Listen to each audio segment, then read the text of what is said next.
आज हम कर रहे हैं वाक्य भेद। सामान्यतः दो दृष्टियों से वाक्यों के भेद किए जाते हैं, अर्थ की दृष्टि से, रचना की दृष्टि से। हमने अर्थ की दृष्टि से पहले ही कर लिया है, जिसमें उद्देश्य, विधेय, फिर और भी सब कुछ किया था वाक्य। और आज हम कर रहे हैं रचना की दृष्टि से। रचना की दृष्टि से वाक्य के 3 प्रकार के होते हैं: सरल वाक्य, संयुक्त वाक्य और मिश्र वाक्य। सरल वाक्य किसे कहते हैं? इंग्लिश में सिंपल सेंटेंस भी कहते हैं इसे। जिन वाक्यों में एक मुख्य क्रिया हो उन्हें सरल वाक्य कहते हैं। जैसे पानी बरस रहा है, बच्चे मैदान में खेल रहे हैं, मोहन पुस्तकें खरीदकर घर से होता हुआ आपके पास पहुंचेगा। सिंपल सेंटेंस मतलब जो पूरा एक, जैसे हमने उद्देश्य विधेय पढ़ा था, एक सेंटेंस है, जैसे एक उद्देश्य होता है, एक विधेय होता है, एक पूरा सेंटेंस होता है, तो उसी वही सिंपल सेंटेंस है, ये सरल वाक्य कहते हैं। इस गांव के लोग कसरत के शौकीन हैं। शिकारी ने वन में अपने बंदूक से एक बड़ा जंगली शुअर मारा। लता मंगेशकर की बहन आशा भोसले ने भी पार्श्व गायन में अपार ख्याति अर्जित की। ऊपर के सभी वाक्यों में मुख्य क्रिया एक ही है, जैसे कि टेढ़े छपे अंशों से स्पष्ट है, एक ही है। आकार में छोटे बड़े होते हुए भी रचना की दृष्टि से ये सरल वाक्य हैं। इन्हें साधारण वाक्य भी कहा जाता है। यहाँ तक रखते हैं, बाकी ज़्यादा डिटेल्स में है वो तुम लोगों को चाहिए नहीं, तो जहाँ तक हमें चाहिए हमने सिंपल उसे समझ लिया, ठीक है। आगे हम करते हैं, ये सब नहीं चाहिए हमको।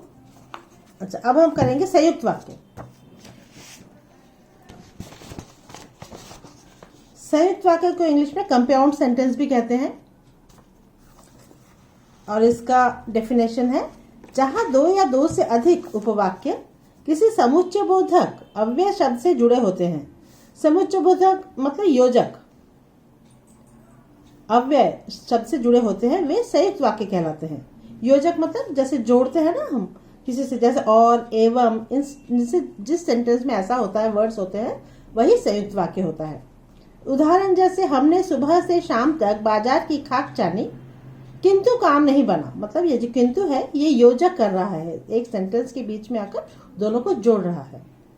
जल्दी चलिए अन्यथा बहुत देर हो जाएगी, ये अन्यथा है। इधर अध्यापक पहुंचे और उधर छात्र एक एक करके खिसकने लगे, ये और। सेंटेंस सिंपल लग रहा है, लेकिन जब तुम लोग देखोगे कि उसमें कोई योजक है, किंतु, अन्यथा, और, तो वो है संयुक्त वाक्य। मैं नित्य व्यायाम करता हूँ और स्नान करता हूँ। आप कुछ पिएंगे या आपके लिए भोजन ले आऊं? समय बहुत खराब है, इसलिए देख कर चलना चाहिए, इसलिए, ठीक है।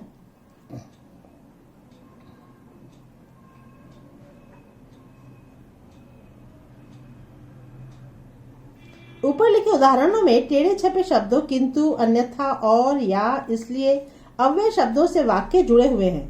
यदि इन योजक अव्यय शब्दों को हटा दिया जाए तो प्रत्येक में 2-2 स्वतंत्र वाक्य बनते हैं।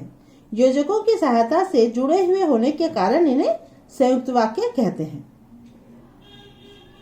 ये है पूरा संयुक्त वाक्य का उदाहरण विद एग्जाम्पल। यहाँ पे कुछ और भी एग्जाम्पल दिया हुआ है, जैसे रात हुई और तारे निकले, बरसात हुई और हम भागने लगे, मैं उत्तेजित हुआ और उससे पीटने लगा, वह आया और दूध पीकर खेलने चला गया, वह भैंस हरिप्रकाश की है और बहुत दुधारू है। प्रधानाचार्य प्रार्थना सभा में आए और सब छात्र खड़े हो गए। सभा समाप्त हुई और सब लोग घर चले गए। जैसे और ये सब है, ये है, सब ज्वाइन कर रहे हैं, संयुक्त वाक्य है इसलिए। राष्ट्रपति का आगमन हुआ और राष्ट्रगान शुरू हो गया। माता ने काम पूरा किया और मेहमान आ गए, ठीक है। तो एग्जाम्पल हमारे संयुक्त वाक्य किसे कहते हैं, विद एग्जाम्पल हमने कर लिया। अब और एक रह गया, वो है मिश्र वाक्य। ज्यादा डिटेल्स में नहीं जा रही हूँ, यह है मिश्र वाक्य। जिन वाक्यों की रचना एक से अधिक ऐसे उपवाक्यों से हुई हो जिनमें एक उपवाक्य प्रधान और अन्य गौण हो, उन्हें मिश्र वाक्य कहते हैं। जैसे मालिक ने कहा कि कल की छुट्टी रहेगी,